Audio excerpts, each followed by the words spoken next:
Hello, this is Nick from Power and Prog Unite, and I'm speaking with legendary Yes vocalist and prolific solo artist Jon Anderson. Welcome, Jon. Hey, how you doing, Nick? Oh, not too bad.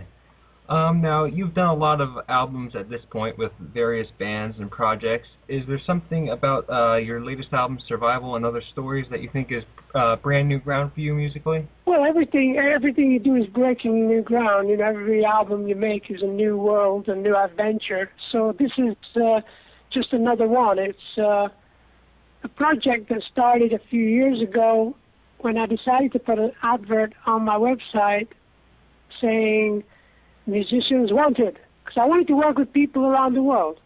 And what better way to do it than by the internet? So I got a few hundred replies, and I picked out a couple of dozen people, and I still work with them today. And it's very refreshing to work with people by the internet, because you never know what music's going to come. And they've been working in their studio environment, and they'll just send me an idea. Last week I was working on African music, and this week I'm doing some orchestral work. But Survival, the album, is just a product of this last 4 or 5 years where I've actually got enough for 3 albums, so I thought I'd better put one out quick. Yes, and I know the basis for Survival lyrically has been your recent health struggles. Are the other 2 albums also going to follow that similar lyrical theme? Not really. This album was about surviving 2008, where I was really sick and spent time in hospital. I've never had that before. You know, you've had 5 operations, and you go through that experience, and it makes you thankful for every day that you get, and thankful for so many different things in life. And so Survival is a celebration of life and the future, and it's a great new world, and every day is a wonderful day. Thank you. The next albums are all very different. Okay, what kind of things are we going to expect from them? From the new albums? Yeah, once you finish the other 2. Well, I'm working on a 20-minute piece called Open, and it's really about opening up our state of mind, our state of consciousness to the beautiful and bigger things that are coming in the next few years. And I sing about children's slavery as well, which is really a terrible part of life. And also a song yesterday I was singing about sharing and how we need to learn to share the world and to share everything about the world. And that really needs to be aimed at these characters that hold the power of the planet, and they're very greedy, and they're very, what's the word? Well, they screw a lot of people, and so I'm writing about that. I think I've been doing that forever, but, you know, as a musician, you tend to want to write about what's really going on in the world, and corruption is so bad in this world, and thankfully the younger people through the internet are learning about corruption and how we've got to get rid of the corruption that surrounds this planet. These are the kind of songs that need to be sung. You know, Bob Dylan started singing them, and way before him, folk singers, and way before that, minstrels used to sing about it. I'm just a minstrel, man. Yes, I don't want to get into too deep into politics here, but I take it you were very happy to see how the internet and Facebook and things like that help with the revolutions in Egypt and the countries over there. Yeah, it works. You know, people get to know what people are living like and how freedom is there, you know, for the taking, and people should jump on it. And not anything to do with religion. I think, as Gandhi said, God has no religion. So we've got to start spreading the oneness of who we truly are. Mm-hmm. Now, as you had mentioned, you had simply put Musicians Wanted on your site, and it was a neat idea and something that was been a big success for you. You got a lot of replies. Is there any other out there ideas that you think you'd still like to try? Well, I just put an advert for video people to get in touch with me. Now I'm working with 4 people who are very talented video people, and because I want to really make it as though when you actually listen to music, you should actually see it as well. You should, very much like the old days, you used to get an album cover, and you'd sit there and look at the album cover and listen to the music, and I think that we're missing that with the small CDs. And obviously people download these days, so I'm working towards music with visuals on everything that I do, and I'm working with some very talented young people. Yes, it seems too with the iPods and MP3s and all that, people tend to push the music more into the background, whereas with video you might get people to focus even more. Yeah, I'm thinking of creating an app which enables people to go on this wonderful visual, musical, adventurous teaching journey. Very good. Now, you recently got off a tour, solo tour in North America here, and on the tour, jokes and stories seem to be a really big part of the set. When you go out with Rick Wakeman in the fall, will you keep that in there? Hey, with Rick Wakeman, it's more jokes because that's all he does. He's a stand-up comedian as well as being a very talented musician. He tells jokes all the time. It's very hard to sing with him. Well, you have to try and get a few of your own in there, of course. Oh yeah, well we do this banter a little bit more like, Peter Cook and Dudley Moore. You know them? I am not familiar. Well, let's think of two like that. I don't know. Peter Cook and Dudley Moore are unique. You should Google them. They're quite amazing. Alrighty, I will try and do that after this.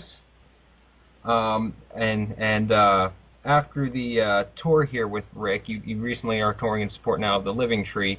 Are you planning on going back and doing another album with him then? Well, we're releasing the live version of it in September before the tour. And next year, we've been writing a couple of ideas for next year, and we'll see what happens. Maybe we'll bring in Trevor Rabin if you can stop making movies. That would be very nice. Yeah. Now, on your solo tour that you wrapped up, I understand that it was basically just you and your wife getting to travel around the country. Was there any particular places or landmarks that you found inspiring that may have factored into some of your music? Oh gosh, yeah, there was one of the great pieces of America is I've never really traveled over New England, where you go through Maine, up through New Hampshire, and then up to above New Hampshire. I forgot the name of it now. Begins with V. Vermont. And we went to a place called Woodstock, Vermont, and it's the prettiest town in America. It's the most beautiful place. Wow. So everything's going good. Very good.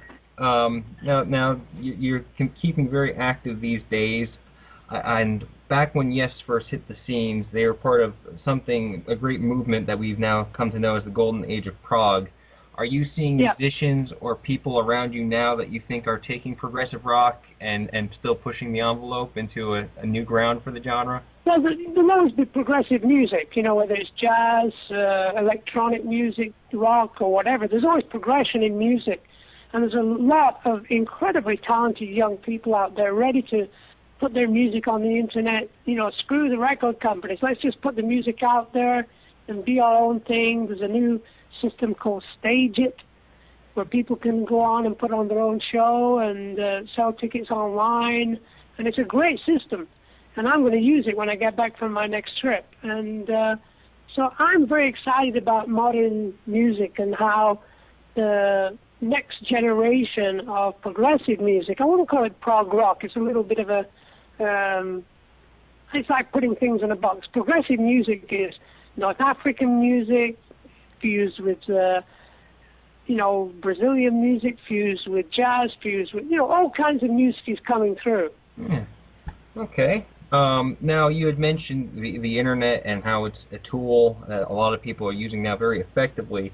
For vocalists specifically, or just artists in general, are there any tips you would give for longevity, for maintaining some sort of success in the industry? How do you mean? It's just you just got to keep practicing and keep going to sustain a lifestyle enough to be able to go out and tour and keep the business of music going. It's a natural thing to do. Okay. After many years now of making music, is there things that you do today that are similar to when you first started, but that you still find very, very exciting? I'm just about to do my greatest work. Very good. Yeah. Because it'd be crazy if I'm doing this and I'm saying, hey, you know, Nick, I've got this new album out. It's not so good, but hey, it's okay. No, my new album is beautiful. It's wonderful. It's experimental. And the next work that I'm doing is just going to blow people away. I have to think that way. Yeah, I understand. So many artists do, and I think a lot of people think it's disingenuous when artists say that it's their best work, and they constantly. But truly, when you're creating music, I think most people truly believe it. Of course, you have to do. So I believe my great work is coming, and I'm very excited about it. Very good. And now I know you get a lot of your inspiration, at least previously, from literature for your lyrics. And I know you're also a painter. Do you kind of get some of the same inspirations from books for painting as you do for lyrics? I think painting is more like for meditational, relaxing. I've just been painting yesterday, and so once a week I'll sit down and start a painting and just mess around with it during the week, a little bit here, a little bit there. And it's just different than music at times, and I'm just sort of like going from one thing to another and just enjoying my life very much artistically. Yes. Now, so much of your music is out there to the public, and have you ever considered selling your artwork or entering it in shows or trying to do more with it? Not just yet. Maybe in a couple of years, 3 or 4 years, when I'm 70 or 80 years old. All right. And my next question is, since you are in with a musician and a painter, it seems kind of natural. Have you ever considered to write a book? Well, part of the book's on the CD, Survival and Other Stories. The Other Stories is part of my first chapter of my book about my life when I was a kid. Okay. So I'll put it on every album. Forget the book stuff. Yeah. All right. And one of the last questions here, the elephant in the room, Yes is gearing up to tour now, and with the promotion, it's kind of hard to miss it sometimes. Does it ever get a little emotional for you, or are you completely focused on your solo material now? You know, it doesn't bother me. It bothered me at the beginning when they decided to go out and they didn't tell anybody that I wasn't in the band or Rick wasn't in the band. That was a real, you know, you got to tell people who's in the band because people buy tickets, you know, and they deserve to. I was upset for a while about that. Now I don't mind at all. And I heard some of the music they just put out, and it's okay. It's not my idea of Yes music, to be honest. Okay.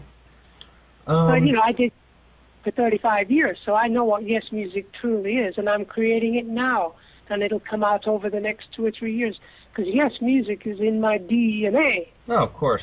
And so many of so much of the Yes sound has been your voice, and also your lyrics, I think, are a valuable part of that. I wrote most of the songs, you know, and I actually came up with a lot of the ideas for the arrangements. That was my job. Okay. Yeah, that's my gift to the musical world. Yeah, and certainly so much, you know, in your legacy due to your work in Yes, and it's just been tremendous how it influenced an entire generation of musicians, I think, to a large extent.